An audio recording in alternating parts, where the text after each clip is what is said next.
Okay, well, you may be 4 for 4. This is a good question here. You know, as we were speaking, I started thinking we recently celebrated the 100th birthday of the League of Women Voters because I participated in that event. You know, 40 years ago, my mother joined the League of Women Voters because she was interested in this very issue. We had moved to South Carolina, and she didn't realize that we could possibly be a dumping ground for spent nuclear fuel.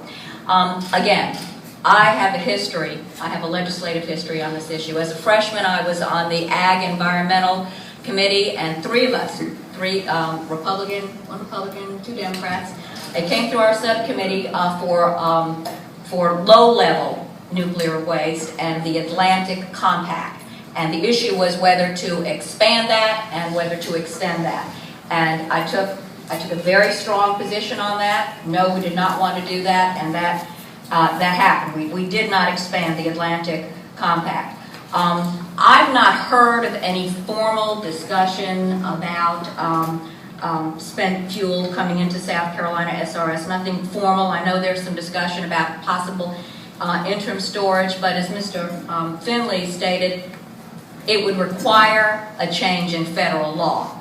So the odds of it occurring are rather slim. However, you know, you probably need to have this discussion with the members, our members of Congress and our senators, who my understanding is are unanimous in their opposition to that coming to South Carolina. So I would stand with the other candidates. I would do everything certainly on a state level to be sure that does not occur. But again, it is a federal issue, and you know, I'm going to take the lead of my mother. We don't want South Carolina to be a dumping ground for spent nuclear fuel.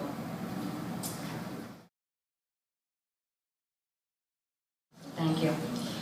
And this is a tough question because this is a tough time, and if anybody had to fill their car up on the way here to this meeting, they understand that we are still facing unbelievably high gas prices, certainly in my time, in my generation.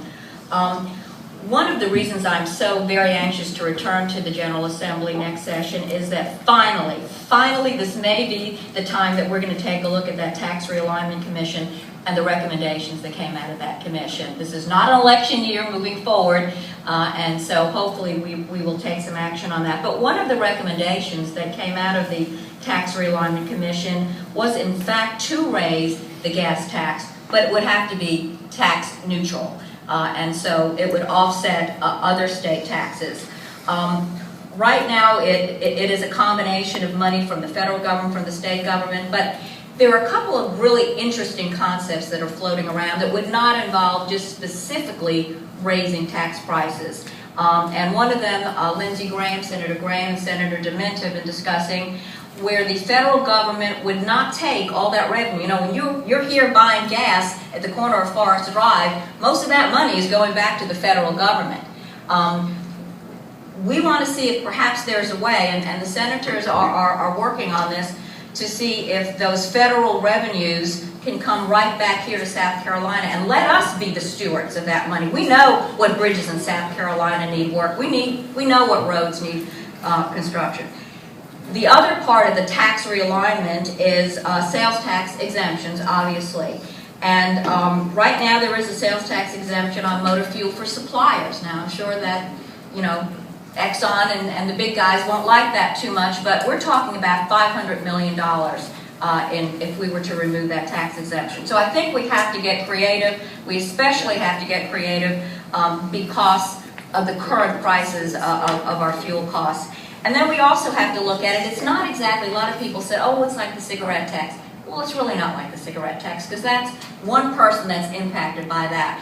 When we raise our fuel costs here in South Carolina, it goes across the board. It impacts shipping. It impacts products. Somewhere along the line, we're not only going to be paying for increased gas at the gas pump, but we're going to be paying on it on goods and services. So I look forward to returning to the General Assembly. I look forward to examining and reviewing the recommendations made by the Tax Realignment Committee.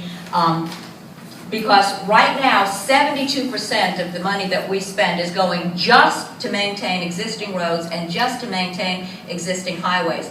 That doesn't leave a whole lot left over for greenways and others.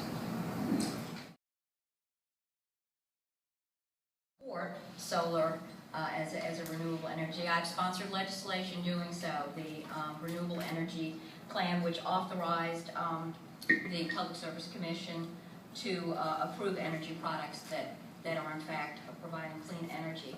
Part of that bill that was very important involved revolving loans, but it also involved removing covenants. Did you know that in some neighborhoods, even if you wanted to have solar panels on your house, and I probably live in one of them because I live in a gated community, perhaps you cannot put solar panels on your house even if you wanted to. So part of this bill was addressing that as well, and that was brought to my attention by one of my constituents. Of course, we have voluntary programs already in the state, such as the PACE program, where you can pay more so somebody else can in fact invest in alternative energy sources such as solar. But so my answer is yes, obviously I support that. I've sponsored several pieces of legislation on the issue. But regarding the third-party leasing, I read very carefully the article in the paper yesterday about the church that wanted to have a company come in, and we need to really look at the pros and cons of this. I've read on it extensively, again, trying to get a grasp about it. If you have a home and you put solar panels on it, and you want to pay the $30,000 to put the solar panels on your home, you will get the tax incentives, you will get the rebates. You will also be paying for those for the next 30 years. And unfortunately, on the front end, there's probably only a 6 to 15% savings on your bill. However, if you are leasing it, if you are someone, and again, I talk about the churches and the nonprofits who may be a little bit more vulnerable, maybe not be as savvy to the whole issue of third-party leasing. We want to be careful, because what happens there is they would be paying off a 20-year lease on these solar panels. They would not be able to take the rebates or the tax incentives, and more importantly, if you were to do this with your own private home, what happens if the next person who wants to buy your home doesn't particularly like the solar panels, or doesn't particularly want to be part of this third-party leasing program? What is the liability? So I think we're going to really need to take a strong look at the details of how this works, and to also ensure that these third-party leasing agents, companies, are going to have some sort of regulation, whether it's through the Energy Office or the PSC. It's sort of a new frontier, and it's one that we're going to have to investigate. Recycling, and I certainly expected that to be in the plus column, but it wasn't. It was costing us money. I said, how could it be costing us money to recycle? I thought you made money back when you recycled. And so the town clerk and I went down to the Columbia Recycling Facility, which does recycling for the county and for the city. And just as you mentioned, it was very labor intensive. There's literally, now this is 16 years ago, there was a conveyor belt, and there were people at the conveyor belt, and they're doing this. And so I asked them, I said, why are we paying to recycle in our town? And they said, well, we're charging you per ton the weight that you're bringing in. I said, well, where are we making money? And they said, well, you're really not making money. I said, well, what costs the most? What weighs the most? And they said, newspapers. I said, well, what if we did this? How about if 1 week we put the newspapers in a bin, and you take that, and you pay us for the newsprints, and that's all you want, and then the other week we'll put the rest of it in another bin, and then you can do what you want with that.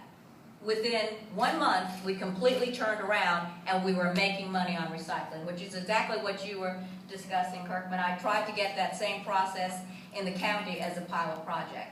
The point is, there is a way to recycle. This bill was very controversial last session. I was going to support it, never had the opportunity to do so. Where we got the most problems were from the high hospitality areas, like Myrtle Beach, Hilton Head.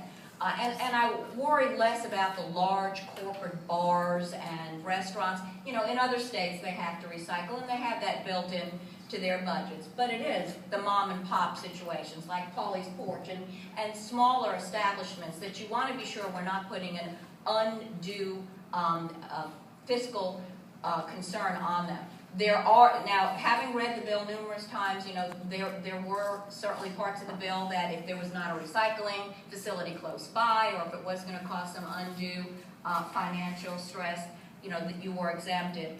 But again, this is an incentive. Right now, we're only at 22% of the 35% of recycling, our goal here in South Carolina, and our restaurants, our bars do amass a tremendous amount, but it's got to be done. It's got to be done right, and it just takes somebody like we did go into the local recycling plant and see what's the right way to do it, what's the way that's going to best benefit not only the business community, but in the end it is going to come up with the most recyclable products that can be reused. Right now there's not a great demand for recyclables, and there's not a lot of money to be made in it.